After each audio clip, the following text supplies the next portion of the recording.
Human trafficking. What exactly is it? What do I need to know about it? How do I recognize it? And what do I do if I think I might have witnessed it? First, let's define human trafficking. It's a rather broad term encompassing several different illegal or immoral acts. In its simplest definition, human trafficking is the illegal trade of human beings against their will for the purposes of sexual exploitation, forced labor, or modern-day slavery. It's especially concerning when it involves the exploitation of children. Believe it or not, human trafficking has become a very lucrative worldwide industry and is believed to be second only to drug trafficking as the most profitable illegal industry in the world. Authorities estimate that between 600,000 and 800,000 people are trafficked across borders every year. Often these victims are lured into a promise of a better life or a job offer, many times involving travel to another country, only to be forced into a situation they are unable to escape from. The Trafficking Victims Protection Act of 2000 makes this activity a federal crime in the United States. Many organizations, including hotels, airlines, and others, are stepping up to help combat this growing problem. This is where you come in. You need to know about human trafficking. But why you, the hotel associate? What do you have to do with the problem? It's simple. Law enforcement sources have indicated the illegal transportation of humans from one location to another is often facilitated through the use of hotels as stopover points. Additionally, sexual exploitation has been known to sometimes occur in hotel rooms and hotel lounges. So then you may be asking, how do I recognize signs of human trafficking? Some signs of potential trafficking in hotels might include these traits: inability to state a home address, confusion about what city they are in, inconsistencies in their reason for staying at the hotel, not being allowed to speak for themselves. Another party may insist on speaking for them, not having any or very few personal possessions, does not control their own identification documents, shows signs of physical or mental abuse, avoids eye contact, appears overly anxious or paranoid. Hotel rooms where minors are coming and going at all hours.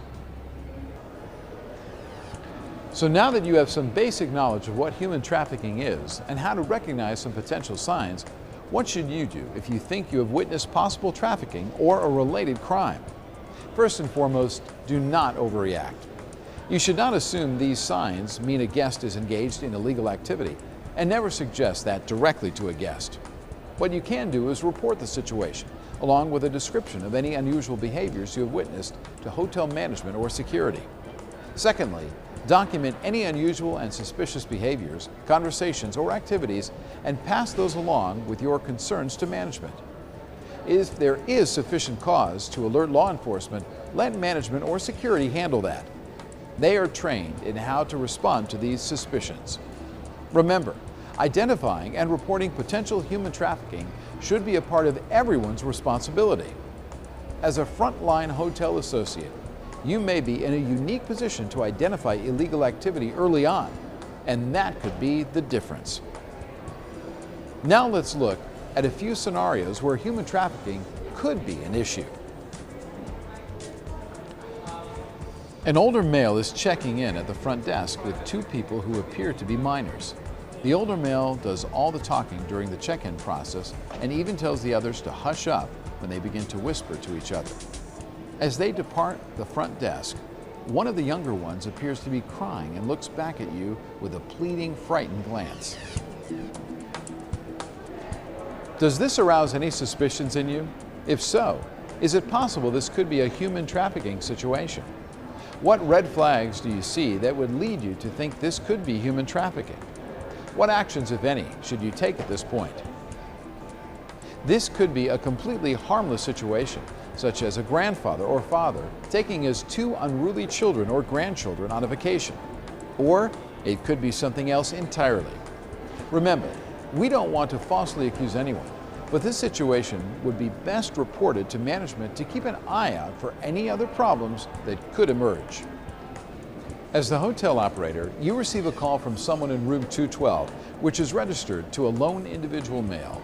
The man on the phone has two requests: First, that he wants no service of any kind during his stay, and second, that he wants to know if the audiovisual department can provide a commercial-grade video camera for him during his stay.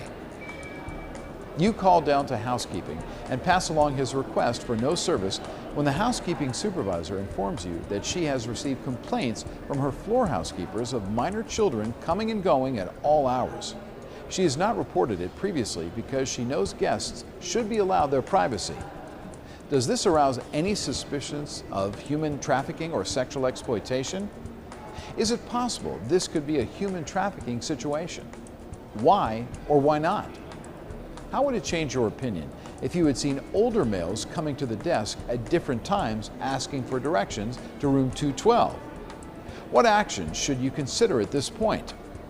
Again, remember, this could be a perfectly harmless situation, but it probably does merit reporting to management or security. Remember, it's not your responsibility to remedy the situation, but it is your responsibility to report it. We'd rather have you report it and find out it's nothing than ignore potentially illegal behavior. The purpose of this training is not to scare you, but rather to make you aware of a troubling trend in human trafficking that needs everyone's assistance to stop it from occurring. The travel industry is on the front line in this effort, and as a representative of your hotel, you play an important role. Human trafficking is happening somewhere right now, and right now, someone has the ability to stop it. Is that person you? Maybe, maybe not. That's why it's so important for you to remain aware. Keep your eyes open. Remember, do not overreact. Never suggest any suspicions directly to a guest. If you notice a situation which seems suspicious, report it. If you have a question, ask. Remember, someone's freedom may be depending on you. Thank you for your time and attention to this important topic.